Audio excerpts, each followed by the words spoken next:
Now, we have some very, very good people here. I want to give some shout-outs before we get started. We've got the great Arizona State GOP chairwoman, Gina Swoboda. Where's Gina? There's Gina. Thank you, Gina, for all you're doing. Gina told me, we chatted backstage briefly. I said, Gina, are we going to win? She said, absolutely. So we're going to win Arizona, and it's all because of Gina. We have got Congresswoman Debbie Lesko. We're in Debbie's district right now. Debbie, thank you for having us back. Now, Debbie's coming back home to Arizona full-time. She's abandoning us in Washington, D.C., but we're going to get the great GOP Congressman Abe Hamada to replace her. Where's Abe at? Thank you, Abe. We've got Peoria Mayor Jason Beck. Where's Jason at? Jason, thank you. And of course, Jason is also the co-founder of this incredible business where we make very, very good products for the United States of America. Jason, thank you so much. So Jason, of course, they make a lot of things here, but one of the things that they make is body armor and other protective equipment. And I think maybe I'll have to take some to Kamala Harris. For every time she does a softball interview, she wants to wear some body armor. And on that topic, you know, the best thing maybe that we have going for us is, other than, of course, the record of Donald J. Trump when he was in office. Remember, we had low inflation, we had rising take-home pay, we had a secure southern border, and we had the world, which was peaceful and stable. That's a pretty good thing to run on. We just want to get back to it. But the other real advantage that we have in this race, ladies and gentlemen, is that Kamala Harris keeps on opening her mouth and saying things. And that is helping us a whole lot. You know, it's funny. They decided to change their strategy a couple of weeks ago because, you know, I guess their poll numbers weren't looking good or they feel like they didn't have much momentum. But they decided to put Kamala Harris out there more and more. Now, she's only doing these softball interviews. But do we have any baseball fans in here? We have a few.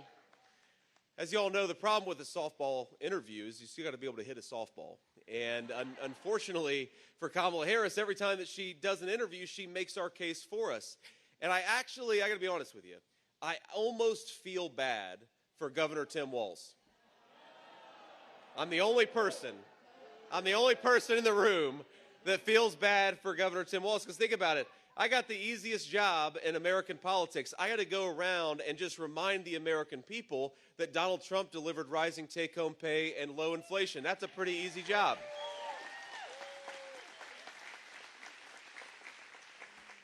Governor Walz has to go around and somehow convince the American people that Kamala Harris is going to solve the very problem she's been creating over the last 3.5 years. That is tough. We should feel bad for him. We should say a prayer for Governor Tim Walz, because that is a tough, tough job. But here's the reality, is that under Kamala Harris's policies, she cast the deciding vote on trillions of dollars of new spending, and thanks to that decision, Arizonans are paying $1,000 more per month to buy what they could have bought when Donald Trump was president. That's over $12,000 a year. Thanks to Kamala Harris's policies, Arizona is dealing with one of the worst housing crises we've ever seen in this state, and we see it all across the United States of America. And thanks to Kamala Harris's policies, Arizona is maybe feeling it the worst. The wide open border, the drugs, the crime, and the sex trafficking, it's because of Kamala Harris. So when she stands before the American people and says, on day one, we're going to tackle the affordability crisis, or on day one, we're going to secure that southern border, our response to Kamala Harris needs to be, day one was 1,400 days ago. Kamala, what the hell have you been doing the whole time? Go do your job.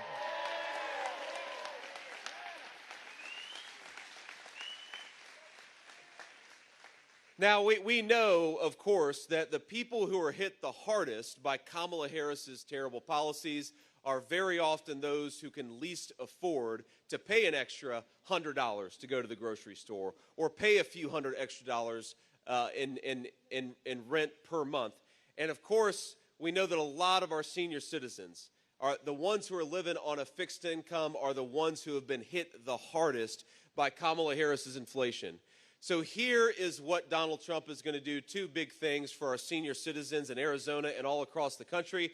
First of all, we are going to fight to lower grocery and housing prices for all of us. We're going to get back to an affordable American nation. And the second thing, and especially for our seniors, is that Donald Trump, we're going to eliminate taxes on Social Security so that our seniors can afford to live a good life. Now, a lot of you know a little bit about my story. I care about this a lot because, of course, I love our senior citizens, but I also was, in fact, raised by my grandmother because my mom struggled with opioid addiction for a big chunk of my early life. Now, I'm very proud of my mom. She's been clean and sober for 10 years, ladies and gentlemen. That is a great blessing and a good thing. But because I was raised by my grandmother, I know what it's like when our grandmothers and our grandparents are forced to try to make ends meet when everything is getting more expensive. And I think a lot of our grandparents are just saying, could we get a little bit of help? Could you make it easier to afford the things that I need to buy rather than harder? And that's what Donald Trump and I are going to do. Fight for you every single day. We're going to make groceries more affordable. We're going to make housing more affordable. We're going to make the American dream more affordable.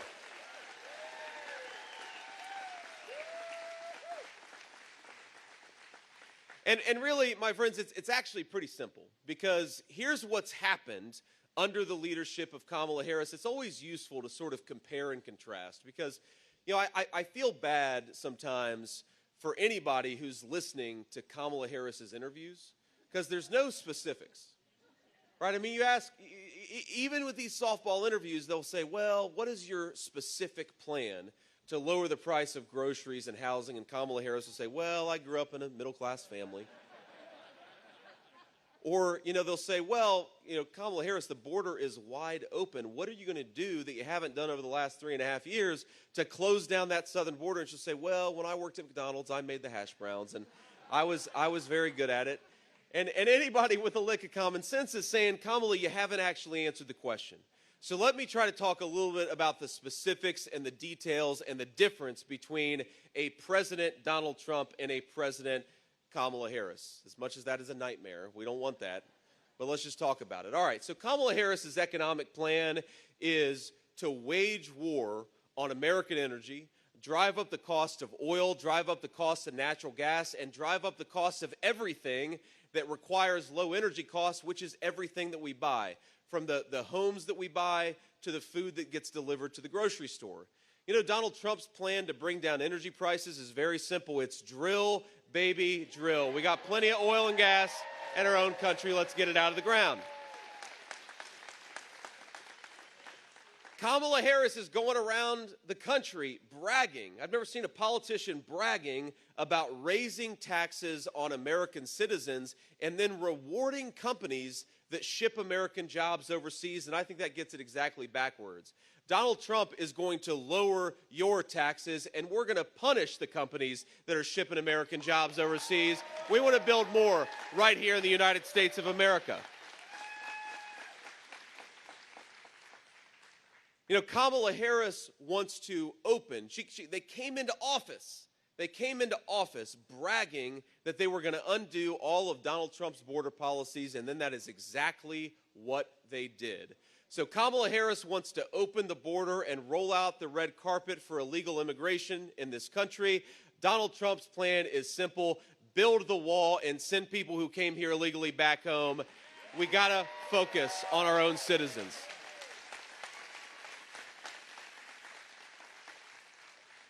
Now, I know we talked about senior citizens earlier. You know, there's a big lie at the heart of the Kamala Harris campaign. I don't know where she gets this, because for 4 years, Donald Trump was the president of the United States. And what do we have? Again, rising take-home pay, low inflation. It was a very good 4 years for the American people. But now she's come up with this lie because she's trying to scare our senior citizens. She's trying to say that somehow Donald Trump is going to go after Social Security and Medicare. Well, you know what Donald Trump's plan is to protect Social Security and Medicare? Make sure that those benefits go to the people who paid for them and not illegal aliens.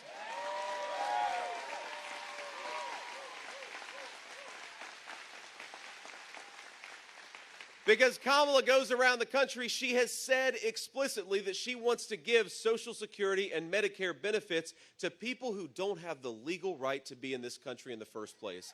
And that would bankrupt our country faster than anything, is giving these benefits to people who don't deserve to be in the United States in the first place.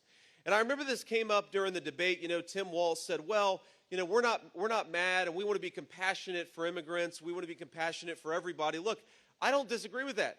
I agree that we ought to be compassionate, but our compassion as American leaders belongs first to American citizens and people who have the legal right to be here.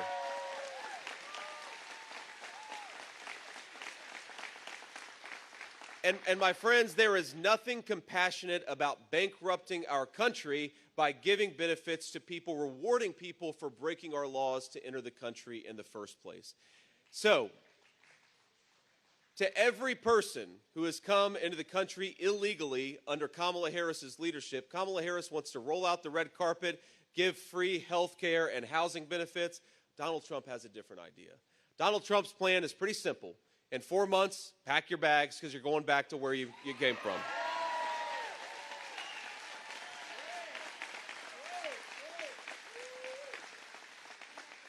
Now, here's the problem, and here's what the media never talks about when it comes to illegal immigration. They talk about compassion, and of course, we want to be compassionate to everybody, but one way you're not compassionate is when you encourage Mexican drug cartels to engage in sex trafficking, many times of literal children. It is not compassionate to open the border and allow the Mexican drug cartels to get rich by selling poison to our citizens.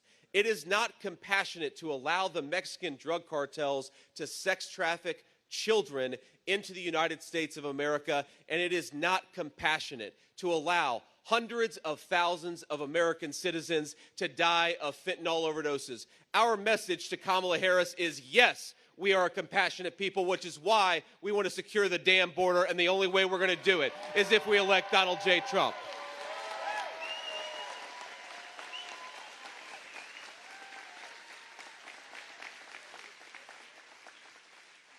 So we're gonna actually take some questions from the reporters here, and I know we've got a lot of local reporters, and we're gonna focus. No, the local reporters are good. We're gonna start with the local reporters, but I want to leave you with just a couple of final thoughts here. First of all, the state of Arizona, the difference in 2020 was 11,000 votes. 11,000 votes. Okay. So what we need to do, and you hear Donald Trump say it all the time, is we need to swamp the vote in the United States of America, and that starts right here in Arizona. So, a few things I'm going to ask you for. Number one, I see a lot of you are taking photos. By all means, pull out your phones, take a photo, take a selfie of yourself or your friends and your family here at this event. Just do it very slowly. The Secret Service gets very nervous when I tell people to, pull your phones out of your pocket, but post on social media, send a text message, send an email, let people know why you were here, but most importantly, let people know why you want Donald J. Trump to be the next president of the United States of America.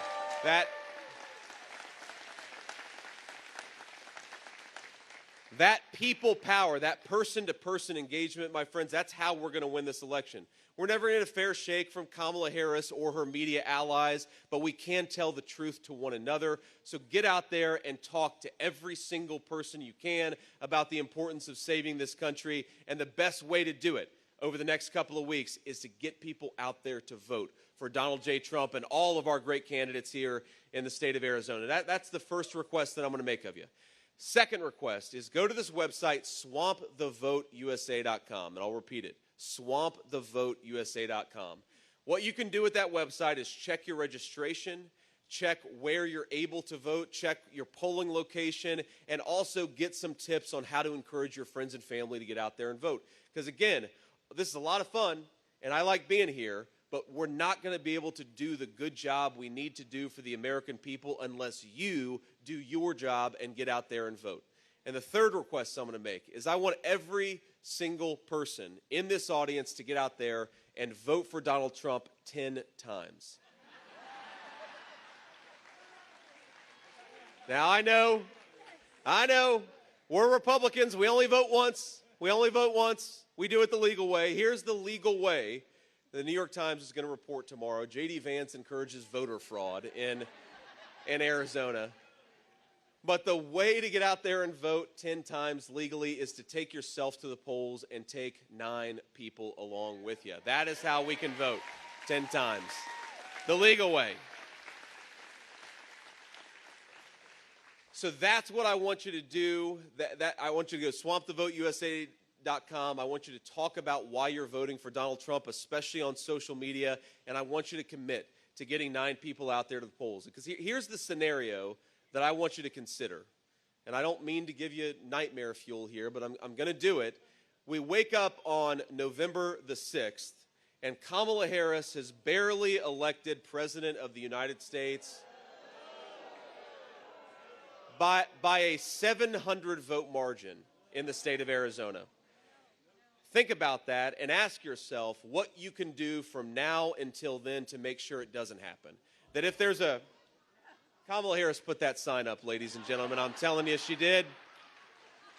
She's already trying to steal the 2024 election right here in this beautiful facility. But look, we get out there and we got to make sure that if this election is as tight as it could be, that we're the ones who are on the winning side and not them, and the only way to do it is to work our rear ends off for the next 2 weeks. God bless you all. Thank you. We'll take some questions from the press, but I appreciate y'all, and I appreciate your hard work on our behalf. God bless you.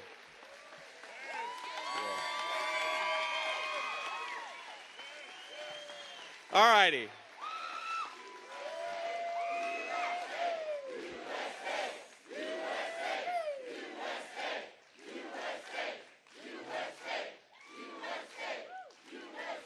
Thank you. The fun is not over yet. We'll take some questions from the reporters before we hit the road. I think we got a microphone, sir. We'll start with you. Thank you, man. Hey, Senator Vance. This is Sean Rice from 12 News. When these folks... Could we turn the mic up a little bit? Can you hear me now? I can hear you fine. Yeah. This is Sean Rice from 12 News here in Phoenix. When these folks hear rising inflation, what do you think is causing rising inflation, and what tangible steps will the Trump-Vance administration do to lower it for all the folks in this room? Yes, sir. First of all, I really appreciate that question, because the number one issue on the minds of Americans is how to make life more affordable again, and that question goes right to the heart of it. And I hate to say it, but so many of your colleagues in the media are obsessed with talking about what happened 4 years ago or some fake scandal. The job of the media is to educate the American people on the issues that matter most by asking good questions. So I appreciate asking about an issue the American people talk about. So here's the big thing, okay? You have 2 major drivers of inflation over the last 3.5 years. And as much as Kamala Harris brags and says inflation is over, do any of us in this room feel like inflation is over? No, because it's not. 2 big things. Number one, when the government prints trillions of dollars, that makes the dollars that we all have less worth it, right? They become more and more worthless the more and more the government prints. Well, why is the government printing trillions and trillions of dollars? Because Kamala Harris cast the deciding vote on trillions and trillions of dollars in new spending. So Donald Trump, when we're in the White House, we're going to focus on America as a federal government living within its means. We're not going to print as much money, and we're going to make life more affordable for American citizens in the process. That's the number one thing that we can do.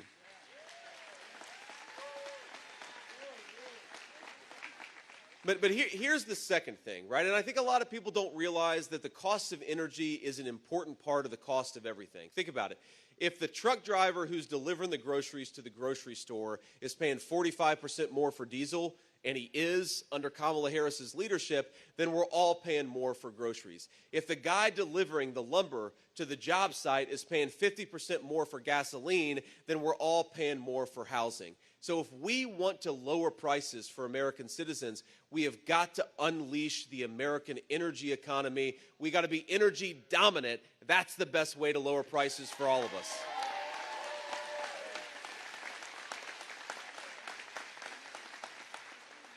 So look, the President Trump plan is very simple. We're going to drill, baby, drill. We're going to stop printing money we don't have, and that is going to make the American dream affordable for American citizens once again. Thank you for the question. Ashley Rodriguez with Fox 10. So right now, if you look at national polling and polling in the swing states, it's razor thin. That's right. Within the margin of error. Most people have already decided who they're going to vote for. Some people have already voted, and there's very few undecided. So what is the strategy to get across the finish line? You know, you're right that there aren't that many undecided voters, but there are a lot of undecided voters. I mean, you know, I think we could win Arizona by a few points, or we could lose it by a very tiny margin. And the question is, when you've got 5% of the electorate that has still not made up their mind, that is a big, big number with margins that are as tight as they are in Arizona and a lot of the other battleground states. And I think my message to folks who are undecided is very simple. Look, you don't have to agree with everything that I say. You don't have to agree with everything that Donald Trump says. But who can deny the results? And I'd ask those swing voters, are you better off today than you were 4 years ago? And I think for most of them, they would say no, because groceries are too high, rent is too high, the border has been opened, our public safety has gotten worse, violent crime has gotten worse. A lot of these problems are caused by bad leadership. And if we just get back to common sense leadership, we can have safe neighborhoods, a secure border, and an American life that is affordable for the majority of our citizens. Unfortunately, we don't have that right now. But Donald Trump's promise, and I think his solemn obligation as President of the United States, is to fix what Kamala Harris has broken over the last 3.5 years, and that's exactly what he's going to do. Let me make one more. Thank you. Make one more observation there. Look, I come from a family where sometimes money was very tight.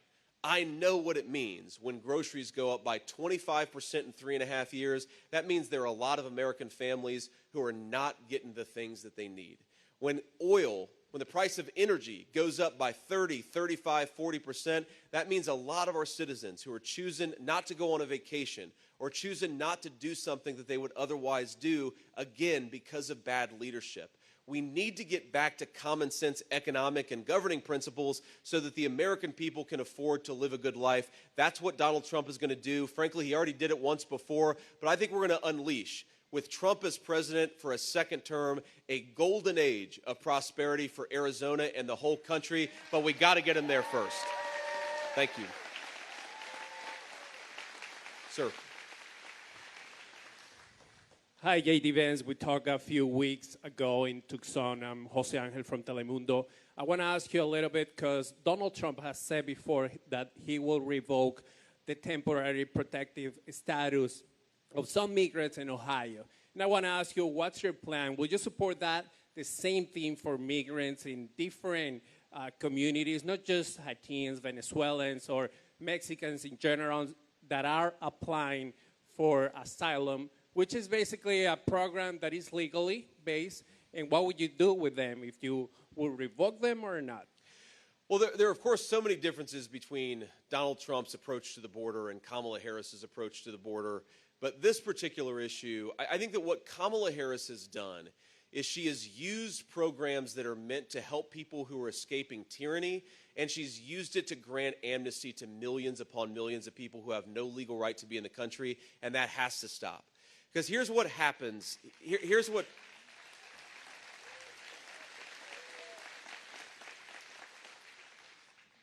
happens when Kamala Harris grants millions upon millions of people legal status. Well, number one, they're entitled to housing benefits. So one, that's unfair to American taxpayers, but that also means a lot of American citizens are getting kicked out of their homes because they can't compete with the government-subsidized rent that a lot of illegal immigrants are getting.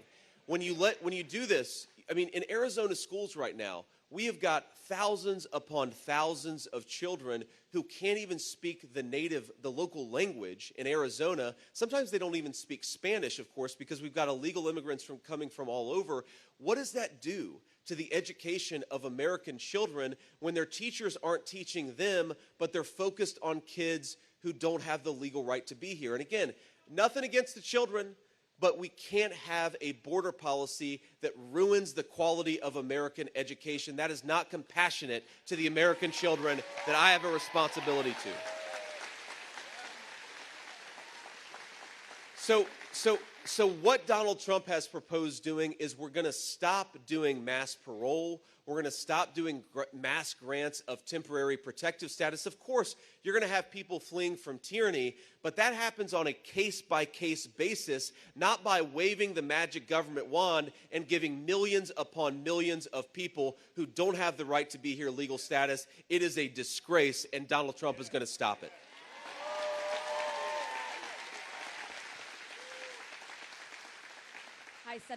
Hi, Senator Vance. Rachel Louise Jess with ABC 15 Arizona. Your campaign has been working particularly hard this election season to win over the votes of Native voters here in Arizona.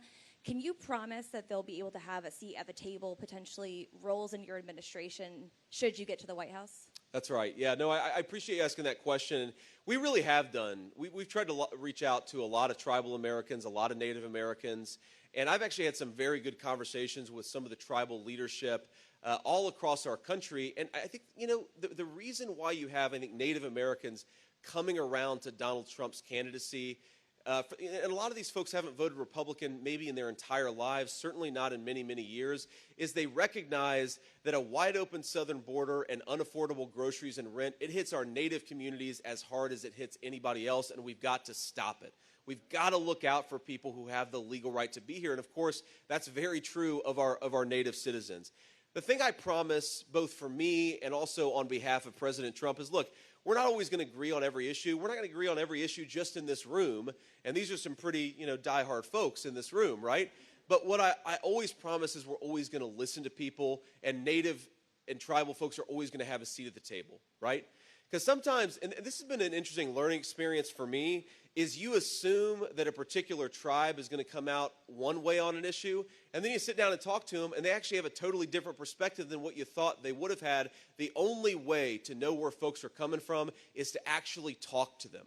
And that's something that Donald Trump and I really believe in, is talking to the American people.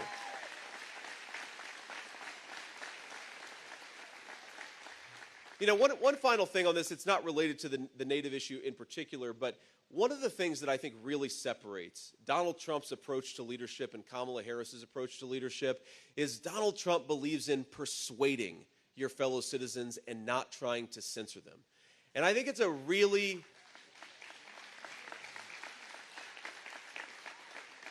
You know, whether it's Kamala Harris putting pressure on big tech companies to censor her fellow citizens, whether it's calling people racist for daring to believe that we ought to actually have border security in the United States of America, Kamala Harris is obsessed with silencing her fellow citizens. Donald Trump and I believe we ought to talk to one another. And that's the best way to actually make your case to the American people, is if they disagree with you, have a conversation with them. Don't try to shut up the citizens of your own country. That is not what American leaders should do.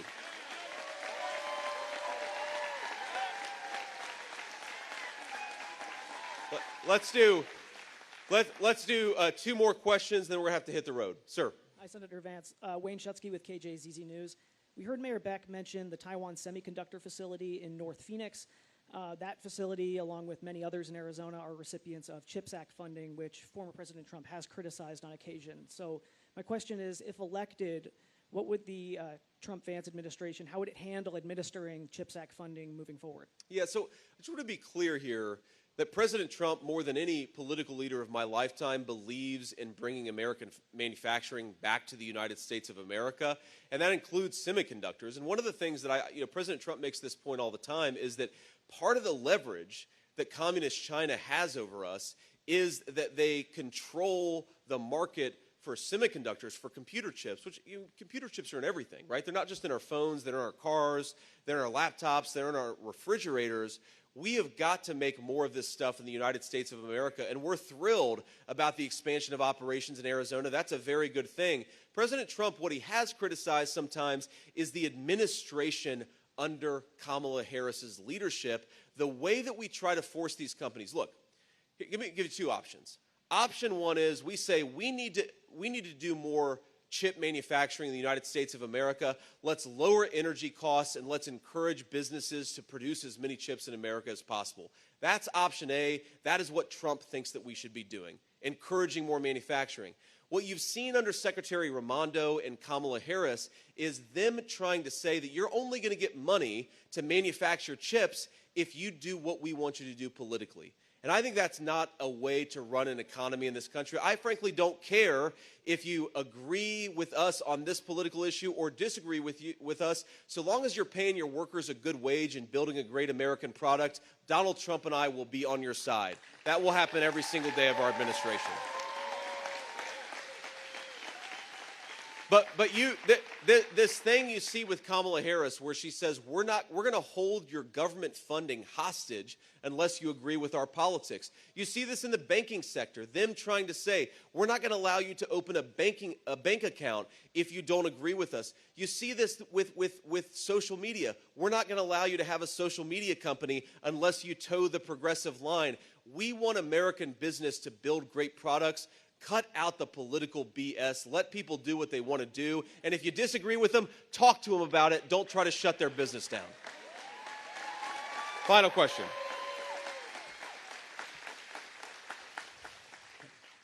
Dennis Welch with CBS 5 and 3 TV. Simple question. We're 2 weeks away from... Got a lot of fans here, as you can hear. Just one. I just heard one. Yeah. That's okay.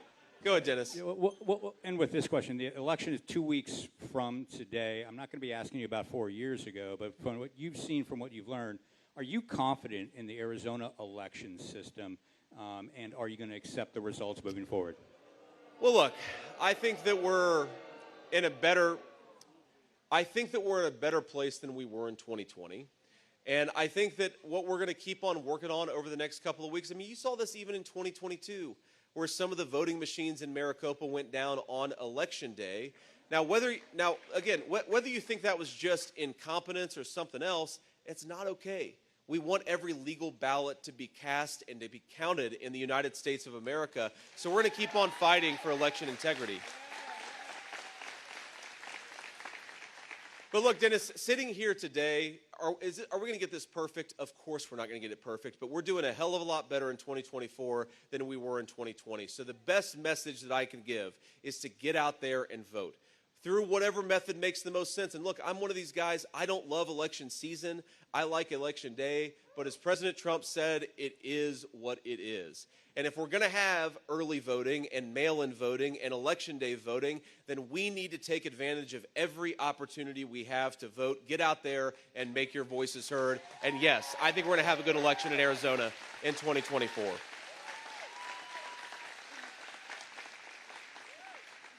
Let me, if I can, offer just one final thought here, and then we're going to have to hit the road, unfortunately. I want you. I'll be back. Don't worry. You'll get sick of me over the next 2 weeks. Look, I want you to think of really what this election is about. And I think those of us who care a lot about politics, sometimes it's red jerseys versus blue jerseys. We really want to beat the Democrats. And, of course, we do really want to beat the Democrats. And it's going to be very fun to beat Kamala Harris on November the 5th. Trust me, I'm going to be as happy as anybody. But the goal here is to beat the Democrats in the service of solving the country's problems that have been caused by years of Kamala Harris's broken leadership, not just as vice president, but over many, many years. I think she keeps on making bad decisions for the American people, and we want to take away her ability to do that. We want to get to a point where Kamala Harris's bad decisions is something she can deal with, not that 330 million of our fellow citizens have to deal with, right? That's what the election is all about. But let me give you just a couple of examples of what happens when our leadership is not doing a good job. So the first is I met a woman when I was campaigning a few weeks back, and she's a retiree, and her husband is about to be a retiree, but he's still got a couple years left in his working life. And they're raising their grandchildren, their grandparents who are raising their grandchildren because their daughter died of a fentanyl overdose. And they were telling me about a ritual, and these are the family rituals that make life worth living, that for 40 years, in good times and bad, they would do steak night on Friday night. And that was their thing. And I'm not talking about going to a fancy steakhouse. I'm talking about going to a grocery store and buying a nice steak and grilling it out, and they did it every Friday. They stopped doing it about a year ago because under Kamala Harris's rising grocery prices, they just can't afford anymore with their grandkids that they're raising. They couldn't afford to do steak night anymore. And think about what it means for a family to sacrifice a little ritual like that after 40 years of doing it, and then to be deprived of that thing. These are the things that actually make our life worth living. And one of the things that we're trying to do is build an economy that is prosperous enough where if you work hard and play by the rules, you can enjoy to have steak night on a Friday night. That's what we want for every single one of our citizens.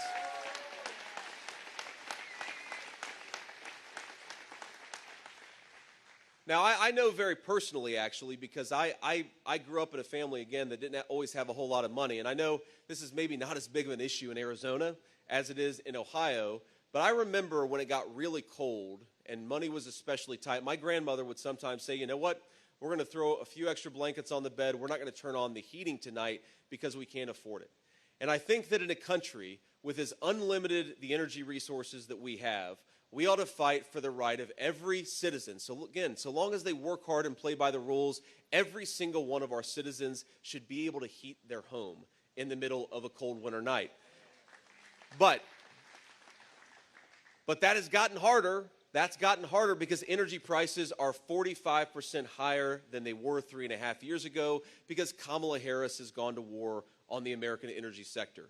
So when we go out there for the next 2 weeks, as we're getting our friends to vote, as we're helping our friends to get to the polls, as we're talking to people about why we want to make Donald Trump the next president of the United States, just remember, we're out there every single day fighting for the right of our citizens to have steak night on a Friday night. We're fighting for the right of our citizens to be able to turn on the heating in the middle of a cold winter night. We are fighting for peace and prosperity for the American people, and that's why we're getting out there and making Donald Trump the next president of the United States. Let's do it together, my friends.